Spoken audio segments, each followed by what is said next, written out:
Senator Ishaq Dar نے وفاقی وزیر خزانہ کے عہدے کا حلف اٹھا لیا۔ صدر مملکت ڈاکٹر عارف علوی نے حلف لیا۔ وزیر اعظم شہباز شریف اور کابینہ اراکین نے بھی تقریب میں شرکت کی۔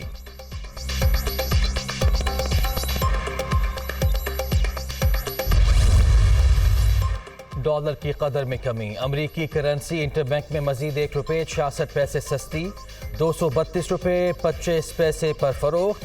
بیرونی قرضوں کے بوجھ میں 970 ارب روپے کی کمی۔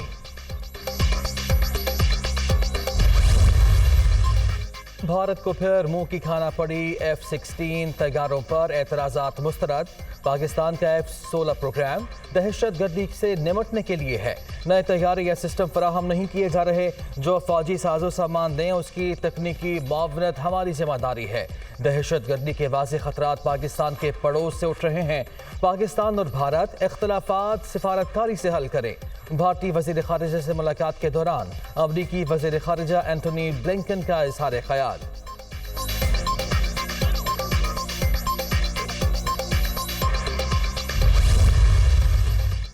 قومی سلامتی پر آج اہم بیٹھک، وزیر اعظم کی زیر صدارت اجلاس میں سیاسی اور عسکری قیادت شرکت کرے گی۔ آڈیو لیکس سمیت دیگر امور زیر غور آئیں گے۔ معاملے کی ابتدائی رپورٹ پیش کی جائے گی۔ مشرقی اور مغربی سرحدوں کی صورتحال، خیبر پختونخوا میں بڑھتی انتہا پسندی پر بھی غور کیا جائے گا۔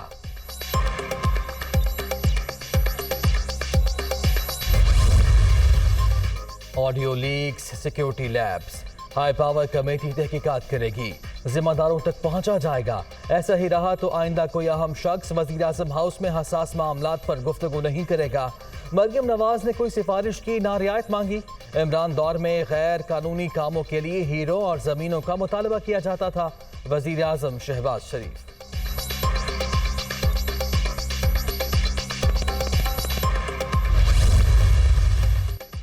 آرمی چیف کی تعیناتی پر عمران خان سے مشاورت نہیں ہوگی، وزیر اعظم کا دو ٹوک جواب۔ تقرری آئین و قانون کے مطابق ہوگی۔ عمران خان پاکستان کے لیے خطرہ، ان کے رویے سے عالمی سطح پر تنہائی کا شکار ہوئے۔ مجھے کہتے ہیں مانگنے جاتا ہوں، خود کیا پیسے بانٹنے ملک سے باہر جاتے تھے؟ شہباز شریف کی تنقید۔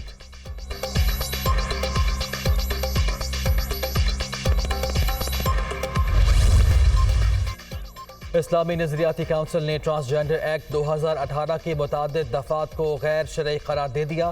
خواجہ سراؤں سے متعلق ایکٹ کا جائزہ لینے کے لیے کمیٹی تشکیل دینے کی تجویز۔ ایکٹ نت نئے معاشرتی مسائل پیدا کرنے کا سبب بن سکتا ہے، اجلاس کا اعلامیہ۔ امریکہ میں مقیم طاہر جاوید سے لامتاثرین کی مدد میں پیش۔ واشنگٹن میں ڈیموکریٹ رہنما کی ارکان کانگریس اور سینیٹرز سے ملاقات۔ مصیبت میں پھنسے افراد کی امداد کے لیے بل پیش کیا جائے گا۔ متاثرین کو کسی صورت تنہا نہیں چھوڑ سکتے۔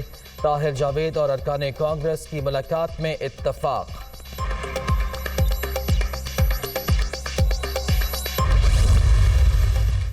سعودی فرمانروا نے ولی عہد کو وزیر اعظم مقرر کر دیا۔ محمد بن سلمان کی بطور وزیر اعظم تقرری کا شاہی فرمان جاری۔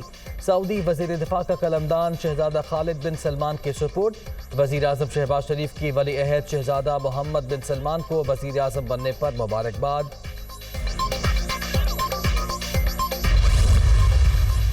اور ختم انتظار، کراچی کے بعد اب لاہور میں انٹرنیشنل کرکٹ کی بہار۔ قذافی اسٹیڈیم میں میدان لگنے کو تیار۔ 5ویں T20 میں پاکستان اور انگلینڈ آج آمنے سامنے ہوں گے۔